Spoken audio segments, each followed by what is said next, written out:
Learning with Earning, world's first live freelancers training portal, providing online top-rated trainers with exclusive live sessions on freelancing skills in Pakistan, USA and Canada. Let's learn and earn from your home.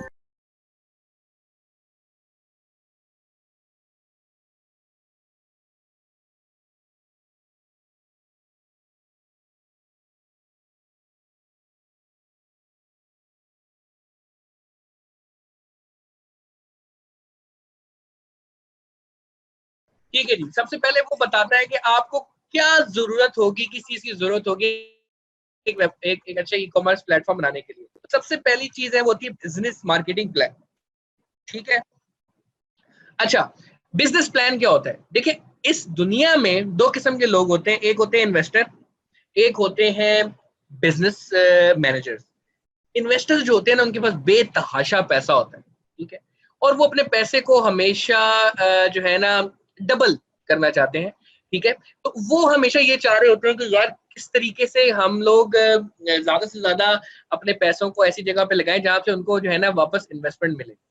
याद रखिएगा कि जो business manager होता है ना, उसके पास हिम्मत बहुत ज्यादा होती है, उसके पास आइडिया बहुत ज्यादा एंथुसियास्टिक होता है, वो कुछ करना चाहता है। तो इन्वेस्टर हमेशा कहता है कि मेरे पास एक बिजनेस प्लान लेके आओ। फॉर एग्जांपल, एक कंपनी है, वो ई कॉमर्स स्टार्ट करना चाह रही है। बहुत से आप जैसे स्टूडेंट्स हैं, जब एक वक्त में एक अच्छे लेवल पे इंशाल्लाह जाओगे, तो आप जहां पे भी जाओगे ना, वो कहेंगे कि यार मेरे पास बिजनेस प्लान लेके आओ। बिजनेस प्लान क्या होता है? बिजनेस प्लान ये होता है कि उसमें आपने बताना होता है कि जी मेरा बजट कहाँ से बनेगा, मेरा बजट कैसे बनेगा, मेरे बजट में क्या क्या चीज होने वाली है, मेरे बजट में क्या क्या चीज आने वाली है, और उस पर कितना खर्चा होगा, एक साल में कितनी मार्केटिंग लगेगी, एक साल में कितना प्लान आएगा, और इन दी एंड आप मुझे प्रॉफिट क्या दे रहे हो।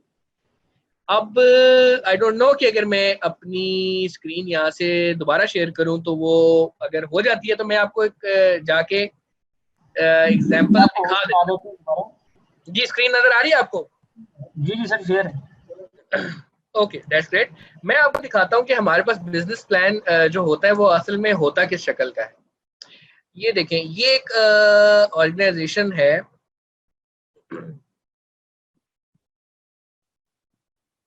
फाइल जैसी खुलती है मैं आपको दिखाता हूँ।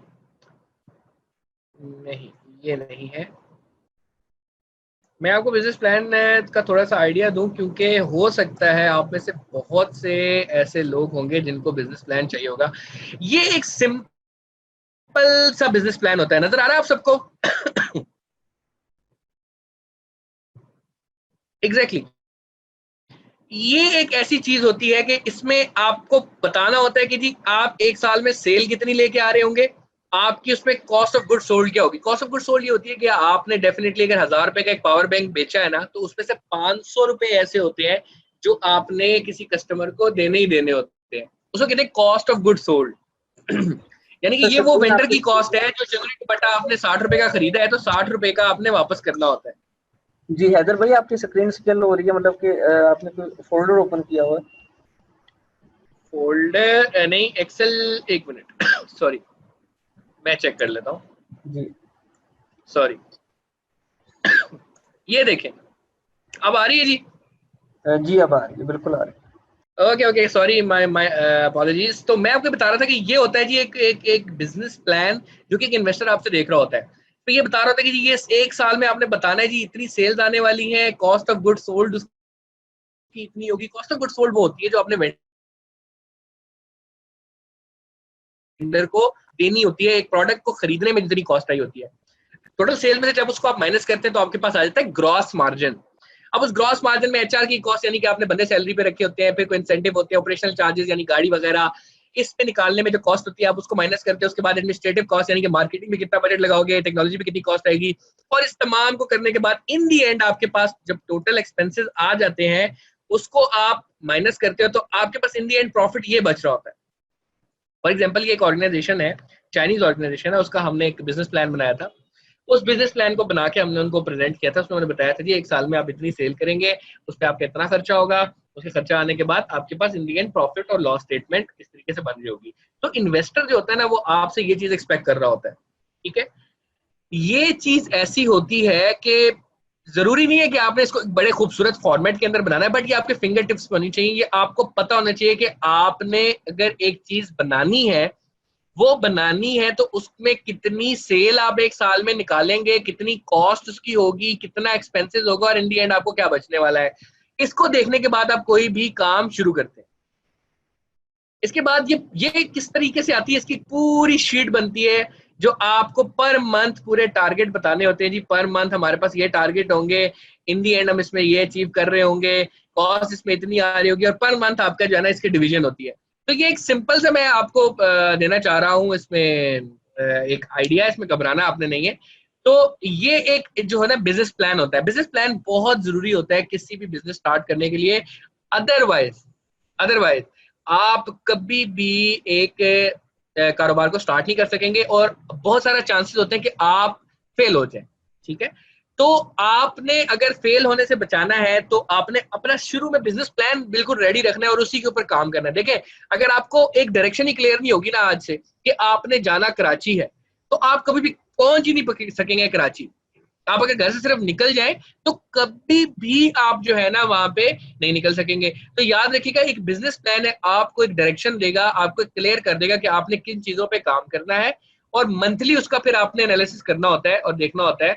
और ये स्पेशली उन लोगों के लिए बहुत जरूरी होता है जिनके पास कोई इन्वेस्टमेंट नहीं होती, जिनके पास काम शुरू करने के लिए कोई पैसा नहीं होता। ठीक है, तो ये चीज आप जरूर देखिएगा कि आपने अगर एक इंसान ने बहुत बड़ा बनना है ना, तो उसको ये बिजनेस प्लान जरूरी है। और अगर उसने बहुत ज्यादा बड़ा नहीं भी बनना, तब भी उसको ये रिक्वायरमेंट बहुत जरूरी है। आपके एक पेज के ऊपर रफली 4 चीजें जरूर लिखी होनी चाहिए। कितनी सेल करोगे, कितना एक्सपेंस होगा, कितना मार्केटिंग लगाओगे, और इन द एंड कितना कमाओगे। ठीक है, ये एक ऐसी चीज है जो आपने देखनी है। फॉर एग्जाम्पल ये देखें, बहुत ही सिंपल है। इसे आप कह सकते हैं कि एक अच्छा सा प्लान बनाना है। आप आज भी कहीं शॉपिंग करने चले जाते हैं ना, अगर तो शॉपिंग करते हुए भी आप एनालिसिस कर रहे होते हो कि मेरी जेब में कितने पैसे, मैंने कितने लगाने हैं, उसमें से कितना सामान आना चाहिए और कितने पैसे मुझे बच जाना चाहिए। ऐसा सब कुछ करते हैं कि नहीं करते? डेफिनेटली आप लोग इसको फॉलो अप करते होगे। ठीक है, अच्छा, अब हम चलते हैं अगले पॉइंट पे। ये पॉइंट क्लियर है? अगर किसी को इस पॉइंट पे क्लैरिटी नहीं है तो मुझे बता दें। जरूरी नहीं है आपने इसको बहुत खूबसूरत या अकाउंटिंग प्रिंसिपल के मुताबिक बनाना है, एक पेज पे जरूर बना के आपने रखना है, ताकि कल को अब्बा जी आपके पूछे ना कि बेटा आप क्या करना चाह रहे हो, तो आप उनके सामने ये चीज रख सकें कि मैं अगर कोई काम करना चाह रहा हूं तो मेरी ये डायरेक्शन है और ये इंशाल्लाह मैं आपको अचीव करके दिखाऊंगा। ठीक हो गया?